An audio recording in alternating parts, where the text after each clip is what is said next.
Happy Monday, Rocketeers. I'm going to get us started with our day 2 lesson for Monday. And our lesson is based on the Moon book. And remember, with our day 2s, we're going to go over some data, and I may introduce you to a new text just depending on the day. But we will be working on a skill to get you ready for second grade. So let's go ahead and look back at some of the data from last week. I had a problem with the Google form, so I know I only got a few of you to answer this question. I'll be working on figuring out things and making sure that they're up on time, because this question I only got 35 responses, and then there was an extra option for this question, so I'm not sure how great the data is, but I did want to go over it anyways because I can see there was a little bit of some misconceptions here. So it says, what makes these two texts different? And that was referring to Sunshine Makes the Seasons and What's Out There.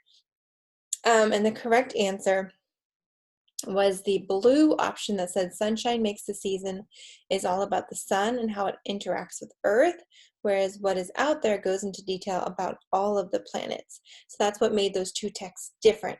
And so I do see a large amount of you picked option 1, and so I'm thinking you actually meant to put that as the correct answer. So if that's the case, then we're doing great, because that's about 40, 50, 60% of you that got the correct answer. So good for you. Give yourself a pat on the back.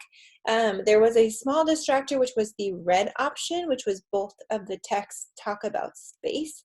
That would be if you were answering the question that says, what makes these two texts similar? But I was asking, what makes the two texts different?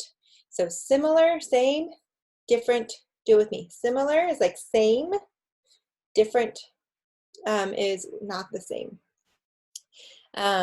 The orange option, there's 25% of you that picked that one. There was no evidence for that. Nowhere in the book, What's Out There, does the author say that Earth is the most important planet at all. So that would be not the correct answer. Let's go ahead. I did want to talk briefly about when I do my read aloud lessons where I'm reading you a book. The questions are going to be very similar from now on, because I want to make my day 2 where you're working on a skill, and my day 1 where I'm reading you a text, just to see what you learned from the book that I read, especially when we're doing quite a few nonfiction texts. What I have noticed was I haven't really been happy with the quality of the sentences that I'm seeing.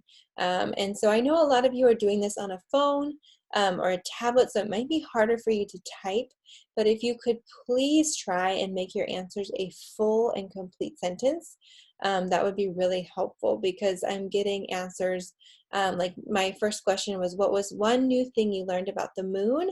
I'm seeing people just put full moon. It's like, okay, well, what about that? What was, did you learn that there is such a thing as a full moon?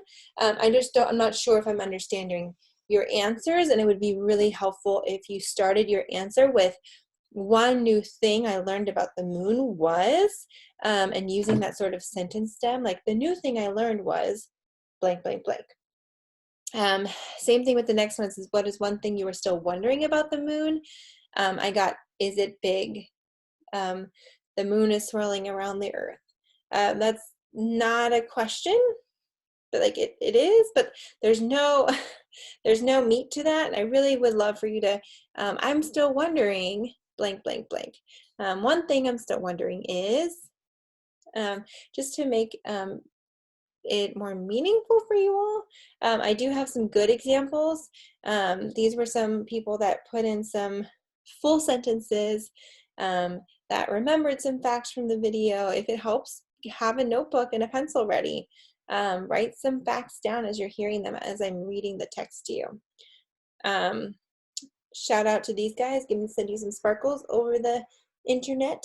Thank you for using full sentences and punctuation marks. I think this top one is missing a period, but still, it's a full thought. I appreciate it. I love that you're putting some effort into your answers, especially when I'm only giving you 2 questions. So thank you guys. Give yourself a kiss in the brain. Thank you. All right, remember I said for day 2s, I'm not really going to read you a new book necessarily. Sometimes I will, but not for today, but we will be working on a skill. All right, so the objective for today is to ask and answer questions to help determine or clarify the meaning of words and phrases in a text. That's a lot of words that just basically mean when you get to a tricky word in a book, what should you do to figure out its meaning? And that's super important as you become greater, awesome readers and you're reading these books that might be a little bit tricky. You know, as you're challenging yourself to become a better reader, it's really important that you start to figure out what do some of these words mean. And it's easy to do when you use context clues.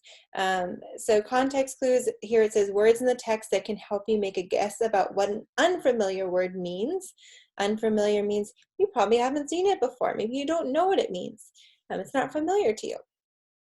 So context clues, clues that good readers use to find the meaning of unknown words. These are pictures. These are helping words. These are using words you do know to help you figure out that word you don't know. Examples and definitions.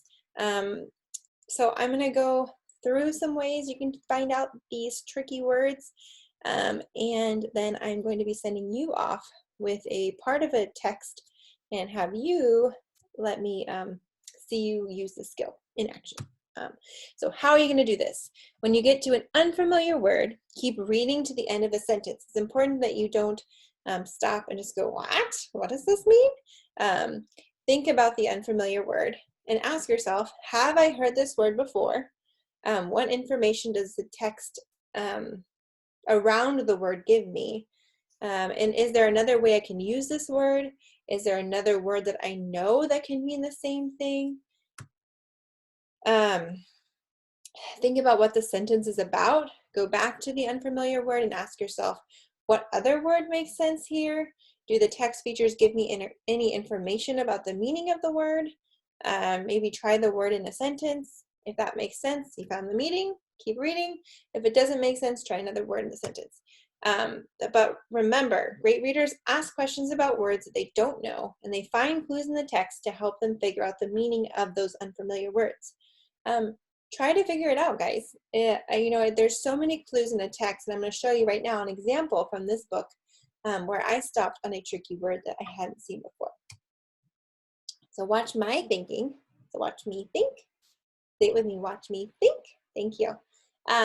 As I was reading this text, I noticed some words that I had never seen before. I am not a scientist. I don't know all these words. On page 22, I read the word observatory, but I didn't know what it meant. I could read it, but I didn't know what it meant. I need to ask questions and use my context clues to figure out what this new word probably means so that I can understand what the author is teaching me. First, I read the entire sentence. Some huge telescopes are used at observatories. Next, I ask myself questions about this word to help me make the best guess about what it can mean. I ask myself, have I ever heard the word observatory before? And I know that with the word observatory, when I observe things in science, I take a close look at them. This gives me a clue about the word's meaning, but I need to use my context clues to make a best guess. Now I'm going to ask myself what information the text gives me around the word observatory. I notice that the sentence describes using a telescope in an observatory, which I know helps people see things from far away.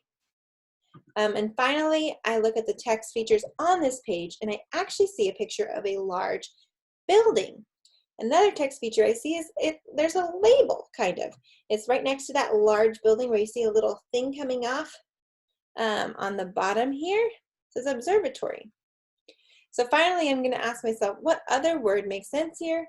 Using the clues in the sentence and the text features, I can guess that an observatory is a large building that's used to look at the stars.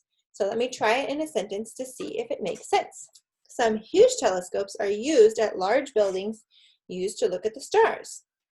Makes sense, right? Now I understand why a large telescope might be located in an observatory.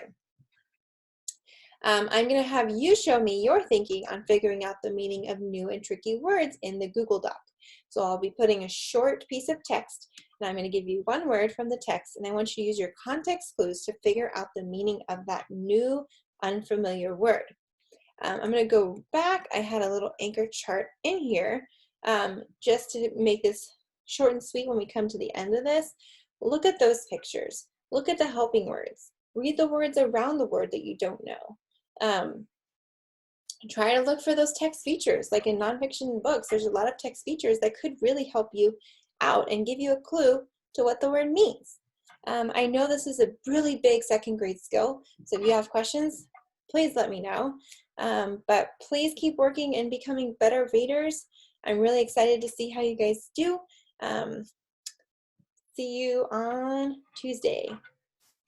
Be on the lookout for a video. I've been promising you some science videos, and I've had a hard time doing them by myself, but I have a surprise for you guys, and I'm going to figure it out with a friend. So we're going to be putting out some videos this week. Thank you guys.